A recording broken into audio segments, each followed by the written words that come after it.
Well, welcome to another week's analysis behind the news. As those of you who watch this segment regularly, this is a weekly segment designed to give a little background to what's going on at the moment. I think you'll find this very interesting because this will have a span of nearly 70 years to it. First of all, I wanted to point out that Obama's speech last week, the State of the Nation speech, had something very interesting in it that I thought was so blatant, you don't know whether you want to laugh or whether you want to cry. Obama said this: "It's time to apply the same rules from top to bottom. No bailouts, no handouts, and no cop-outs." Well, I thought that's what he was giving us, but now he's saying that we shouldn't be doing that after he's been doing it for what, 3.5 years? Interesting. But people will listen to the rhetoric. They always do, instead of the actions. And let's give you a couple of examples of that.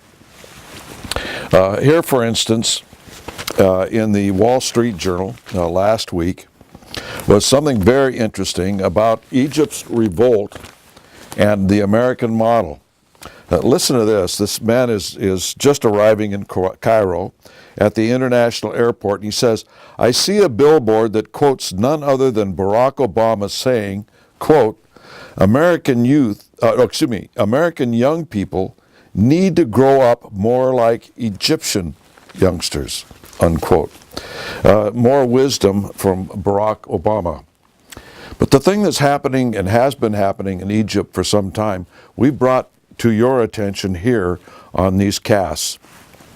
One of the things that happened last week, for instance, was the thing that was brought out in the Wall Street Journal, that in standoff, Egypt blocks Americans from leaving.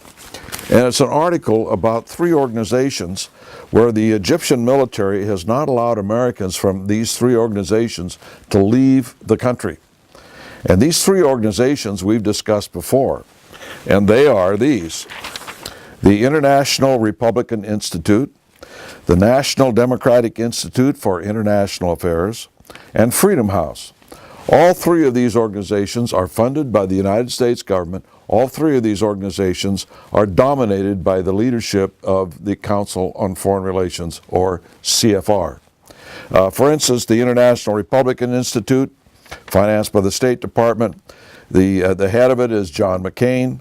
Lindsey Graham is involved. Representative Kay Granger is involved, CFR. Brent Scowcroft, CFR. Of course, McCain is CFR. The president, the man who really has a hands-on leadership, is Lauren Kramer, CFR. These individuals, along with the National Democratic Institute for International Affairs, which is pretty much run by the Democrat Party, funded by the United States government, has ties to the Democratic Party and maintains ties, believe it or not, to the International Socialist Organization, the Socialist Internationale. So that was run by Madeleine Albright. Now it's run by Tom Daschle, but its senior advisory committee is composed of liberal, socialists, and even CFR members. Freedom House, on the other hand, has grants from the United States government. The man who runs that primarily is William H. Taft IV, Council on Foreign Relations member, whose great-great-great-grandfather formed the Skull and Bones organization at Yale. It has various communist and socialist leaders in the past in this association, such as Bayard Rustin and Ralph Bunche. These 3 organizations have been very much involved in bringing about the revolutions that you have seen in Egypt, and promoting such entities as the Muslim Brotherhood, etc., funded by the United States government. And these organizations are also active in other areas, such as Burma and Thailand and places like that, trying to establish governments there that will tie into what is known as the New World Order.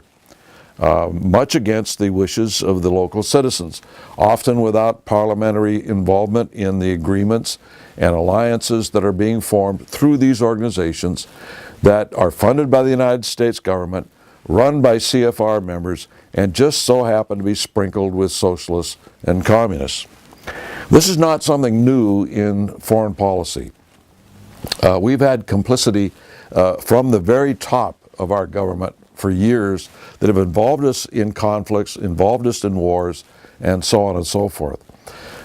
You know, it's a funny thing how certain things turn out to be fact in history books. Our government will lie, and that lie will become a fact. Let me show you something that a lot of people today are still debating over. This is a Life magazine from September 24th, 1945. Shows Colonel Jimmy Stewart on the cover. Jimmy Stewart, the actor who volunteered for service during World War II, flew combat missions over Germany, over all of Europe. Quite a hero, really, and a patriot. Well, the article that appears on page 110 is titled Pearl Harbor. And it says, the facts were known to Republican presidential candidate Thomas Dewey in 1944. He withheld his fire, but now is the time to assess their meaning. And what they're talking about is this, ladies and gentlemen. For a long time, the official explanation of Pearl Harbor was that we were slugged without warning when we were innocently going about our business. Slugged we were, but there's no need to explain Japanese behavior. But to say that we were slugged without warning is a radical distortion of the truth. Roosevelt, the chief executive of the nation and the commander-in-chief of its Army and Navy, knew in advance,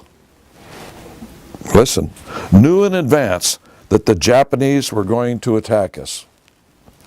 And it goes on further in the article to point this out, that they may not have known the precise location of the attack, but the Japanese code had been solved for some time, and they knew that they were launching an attack against us, and we were not preparing our Army and Navy and Air Force to withstand that attack.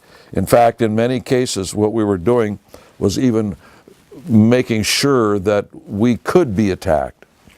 Now, I know that's hard to believe for a lot of people, and there's still a lot of conservatives, a lot of people out there that don't believe this. This is not the only case. There was also an article, a major article in the Chicago Tribune during these years that also brought out the fact that we knew we were going to come under attack, etc. The thing about it was that we have this history that we're told on the History Channel, in our history books in schools, that the Japanese came here and they just fooled us. They pretended like they wanted peace while in fact they were preparing for war. But that is true, but not the way they present it. What didn't come out was that Kinoue, who was a moderate Japanese prince, wanted peace. He sent, quote, Kinoue sent a moderate by comparison with the Japanese militarist party. Kinoue sent word to Ambassador Grew that he would like to meet Roosevelt on U.S. soil, either in Hawaii or Alaska. His proposal for peace with China, handed to Ambassador Grew by the Japanese Minister for Foreign Affairs on September 22, 1941, was hardly satisfactory. And so what they wanted to do, and part of this, and they've got it at the end of this article, is that they were going to agree to a peace with China, a partial withdrawal initially from Indochina, ultimately out of China, as long as certain conditions were met. Those conditions were simply reestablishing economic ties with the United States, an ample supply of oil. And in regard to all of this, what a lot of people don't understand, and I already put this down so it'll be hard for me to pick it up and look for it again, this was an anti-communist move on the part of Japan. Most people do not understand that Japan was very, very afraid of communist Russia. And you had Mao Zedong all over China. You had Chiang Kai-shek, who turned anti-communist, but he had been initially trained militarily in Russia. So it was very up in the air whether he was really turned against the communists or not, or whether it was a personality conflict. The Japanese went into Manchuria. Yes, they went in for natural resources, but one of those strong steps behind it was to block the expansion of communist Russia. They feared it. And they even said so in their communiques to Roosevelt, that they feared the expansion of communism in the Far East. This does not excuse what they did, but it shows some insight behind some of the things that they did. There were individuals in Japan who wanted peace, but because we constantly rebuffed them, ignored them, and made things even worse to invite an attack, if you look at the history, by the policies of President Roosevelt, it gave the power ultimately to the militarists, and we got war. These are things that you don't read about in your history books. If you go back into your antique bookstores, look at old newspapers, look at old magazines, you'll find that a lot of this stuff is still in those antique bookstores, but they've gone down the memory hole when it comes to putting them into television today and into history books today. Just a little insight as to the complicity of our government in lying to our own people about what we're doing overseas with our money, whether it's 70 years ago or whether it's today. These things go on. And so we always have to be patriotic, support our country, but take a look at some things that our government is doing to bring about war, not just back in 1941, but also in 2012 rather. Until next week, we'll see you then.